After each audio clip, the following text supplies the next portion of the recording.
Moderator and Eskom's board, of course, speaking at the Parliament to the Standing Committee on Public Accounts. There's been a huge amount of heat and politicking around Eskom over the last few days. Chris Yelland is an expert on our energy system at Eskom. He joins us now. Chris, good afternoon to you. From what we've seen at Scopa today, from the President's comments over the weekend and again yesterday about the tariff, do you get a sense that our political class, our politicians, understand the problems that Eskom is facing?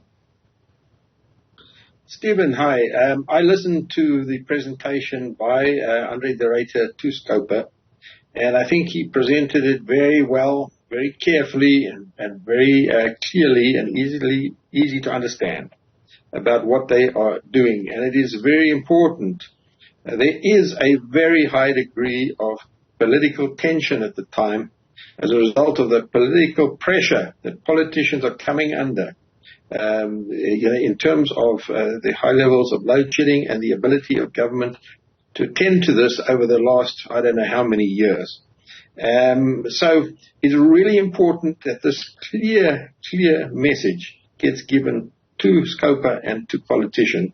And it's very important that they actually listen to it and digest it and don't resort, to the kind of populist mudslinging and finger pointing and the blame game, pointing their fingers at everybody except themselves. And I think the presentation by André de Ruyter really was crystal clear to me and very well put and well articulated.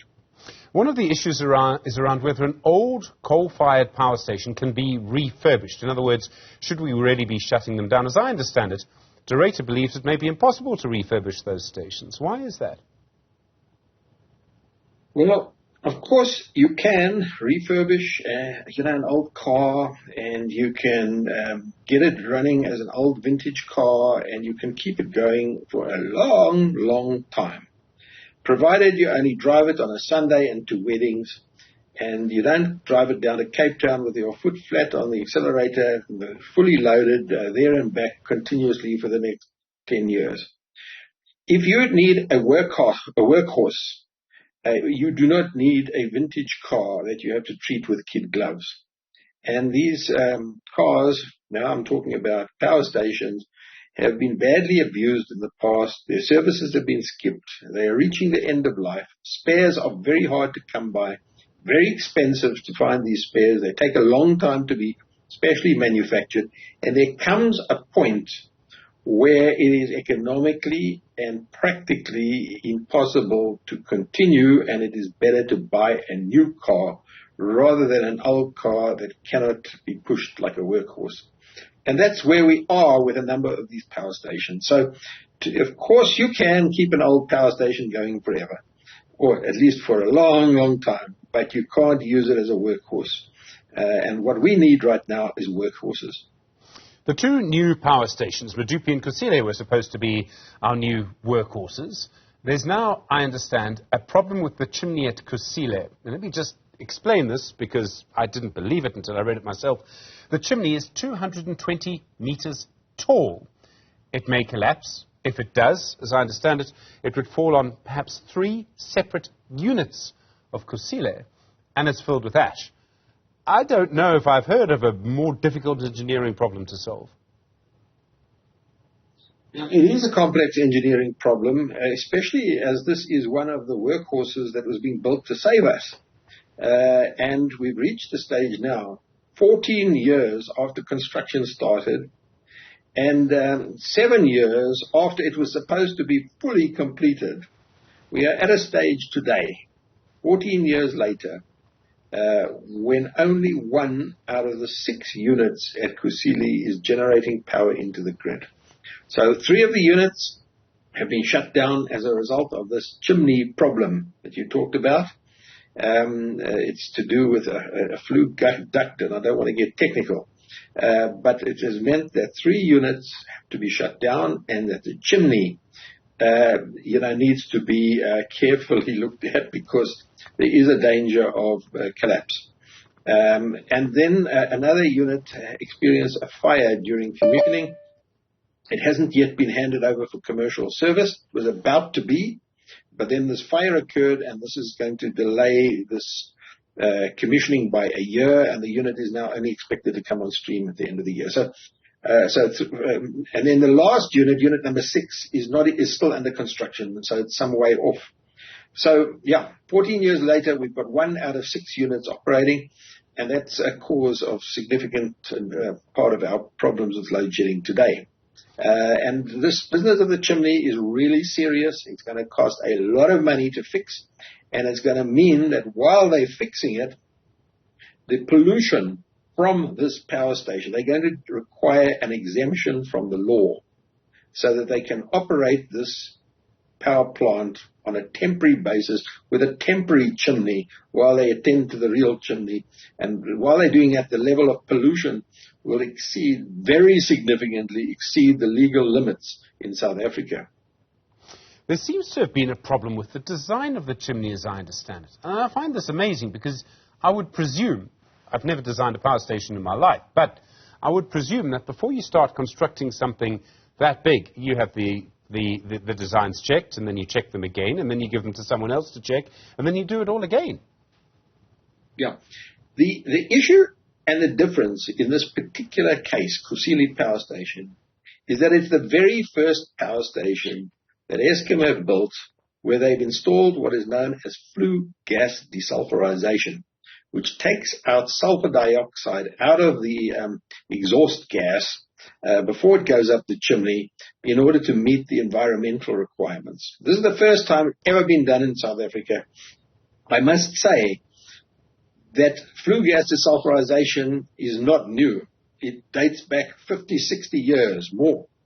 But it's the first one in South Africa.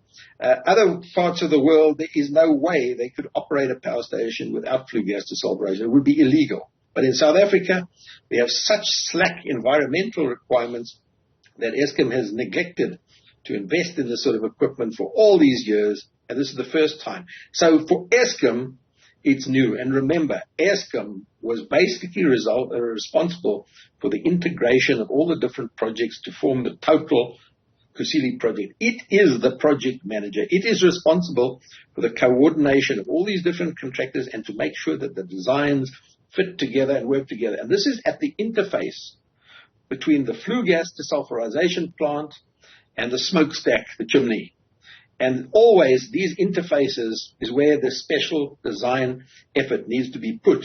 And I think there have been a number of design errors at Kusile, and it's really accentuated in the case that the flue gas desulfurization is a single point of failure that can shut down 3 units. And now, in order to operate these 3 units, they're going to have to bypass the flue gas desulfurization into a temporary chimney, and this is going to mean very high levels of pollution while they fix up the damage that has been done to the chimney itself, caused by this ducting failure inside and at the edge of the chimney, where these pipes come into the chimney. That is where the failure has occurred. So it's a really serious problem.